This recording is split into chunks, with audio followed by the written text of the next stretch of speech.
Alright, today, February 6th and February 7th, we'll be working on geometric mean.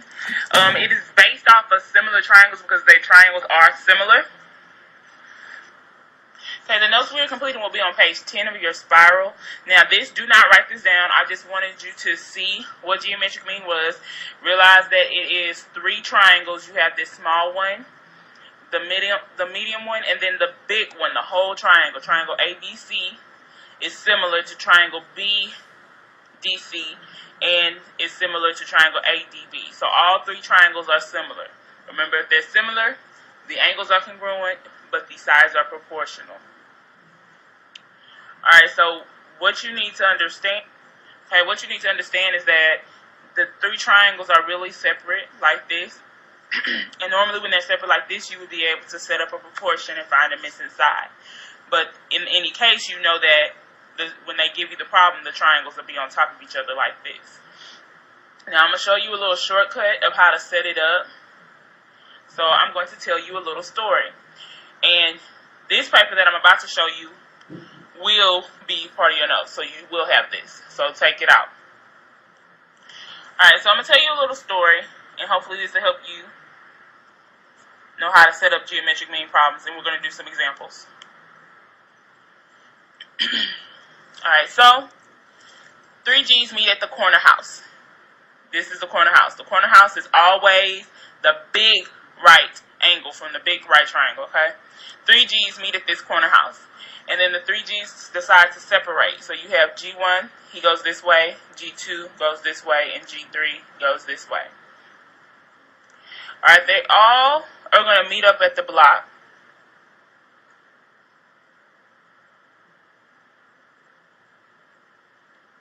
And the name of it is block 3.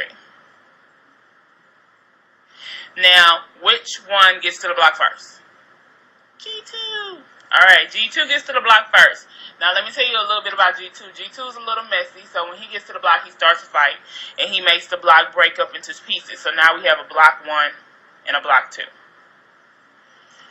Alright, so the point of this story is that each G can only go to 2 blocks. They can't go to all 3 blocks. So you have to look at their path to figure out which block they can go to. So, for example, if you look at G1, he's going this way. So he can turn and walk down B1 or walk all the way down B3. Okay? G2 is the messy one, so he can't go to block 3. He can either go to the left or to the right. G3 can go to block 2, or he can start at the beginning and go all the way down block 3. But he can't skip and go to block 1. Okay, so we're going to write each one separately.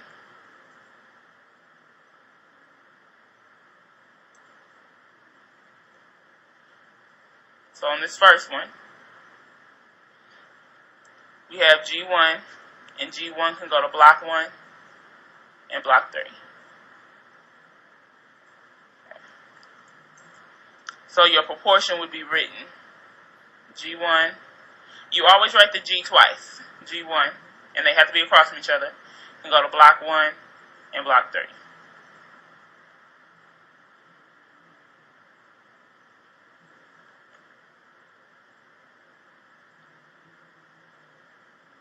Okay, on the next one, we'll talk about G2. Remember, G2 is the messy one, so he can only go to block 1 or block 2. You always write your G twice. Block 1, block 2.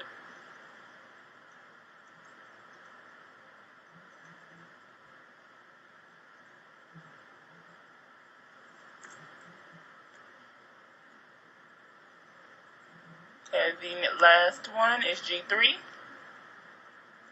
G3 can go to block 2 or block 3. Now, I realize you don't have to have these blocks memorized. I just really want you to understand the pathway that they're going. Okay? So we're going to do some examples.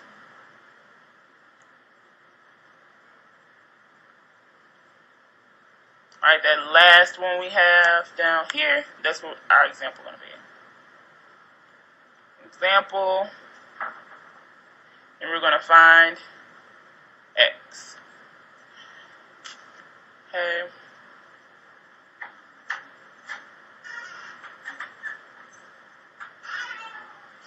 Okay, so if you look at this problem, remember you always care about the big right angle. So this is my big right angle here. And the G's are the ones that always come out of that angle. So it either be this one, or this one. Now, we only care about X, so that's our G that we're worried about. You always write your G twice. Always write your G twice. And if he's walking down this way, he can go to 3. Or if he's walking down this way, he can go to 15. Okay, he can't skip over to 12. He can only go to 15. Okay, so we're going to cross multiply. So we have x times x, which is x squared, and 3 times 15, which is 45. So remember, to get rid of a squared, you have to do the square root. And I'm going to move my paper down, so it's going to be mixed up a little bit. Well, actually, I'm going to have to move to the next slide, but you'll still be on the same sheet.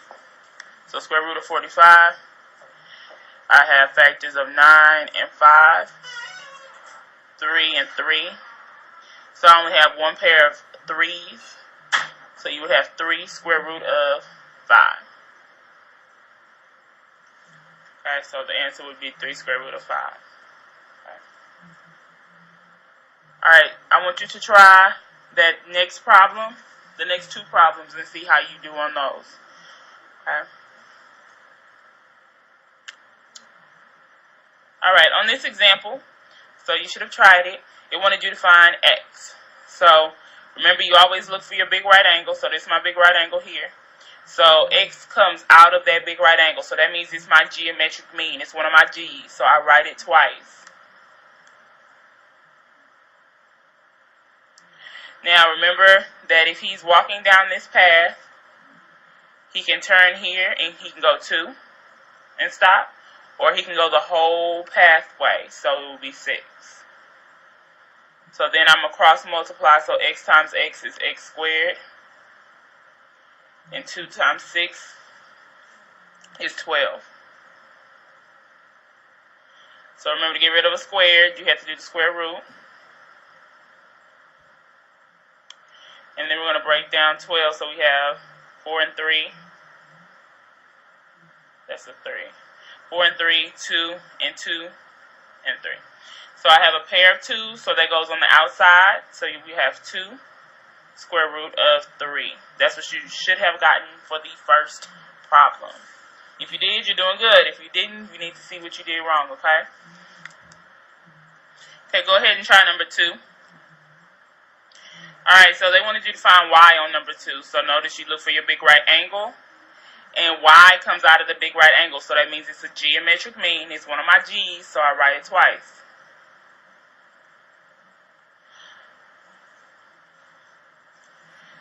And if I was walking down this pathway, I can go to 4. Or I can go the whole thing. I cannot skip over and go to 2. So it would be 6. So I'm going to cross multiply. So I have y times y, which is y squared. And 4 times 6, which is 24.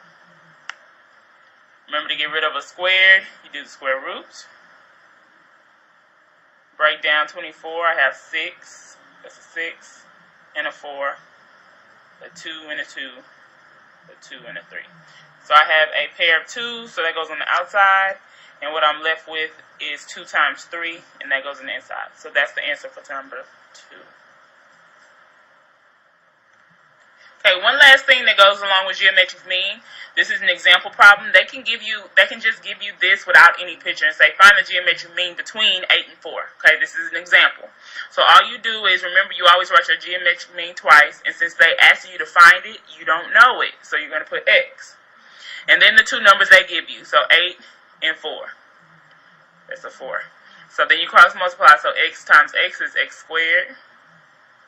4 times 8 is 32. To get rid of a square, you do the square root. So the square root of 32,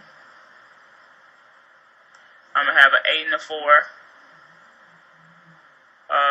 4 and a 2, a 2 and a 2, a 2, a 2, and a 2. So I have 1, 2 pairs, so that means I take out 2 2's. So I'm going to have 4, and I have a leftover 2. Square root of 2 would be my answer. Okay? If you have any questions, please ask me or Miss Julian. Thank you.